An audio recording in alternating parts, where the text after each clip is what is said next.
Hello guys, lalabas kami at maghahanap ng basura. Kasi sabi nung amo namin, lumabas kasi siya tapos may nakita siyang basurahan na may tinapon ng mga gulong. Tinawagan niya ako, kunin daw namin, ipasok namin sa loob. Ewan ko nga ba guys kung anong trip nung amo namin na yun. Anong gagawin niya dun sa mga gulong na yun. Tingnan mo naman, kainit-init to. Sa kalagitnaan ng araw, kami ay naglalakad at naghahanap ng gulong. Saan?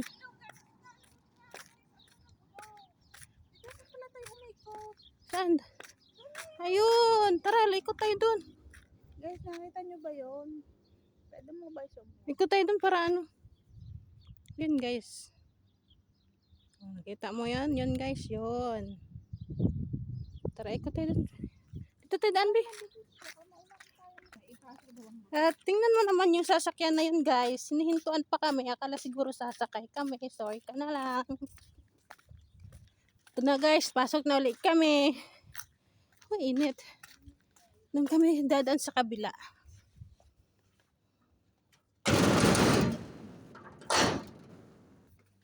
At ito na guys, dito kami lalabas.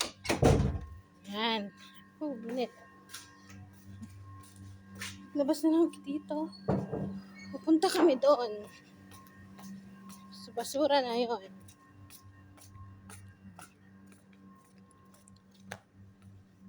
Pupunta kami. Ganito ang buhay abroad guys. Kaya huwag yun ang pangaraping mag-abroad pa. Ayun, hinintuan pa yata. Tumakbo pa siya. Makipag-agawan ka. Ayan, makipag-agawan ka, be. Ayan. Makipag-agawan pa, oh.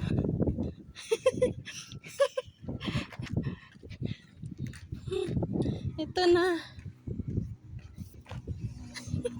Nahiya yung to sa... Nahiya naman yung tao sa'yo, be. Ito pala yun. Yung pinapahanap sa amin ng amo namin, oh guys. Oh guys, hahakutin namin to.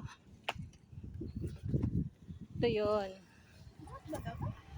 Oo, sabi. Akin daw eh. Yan guys.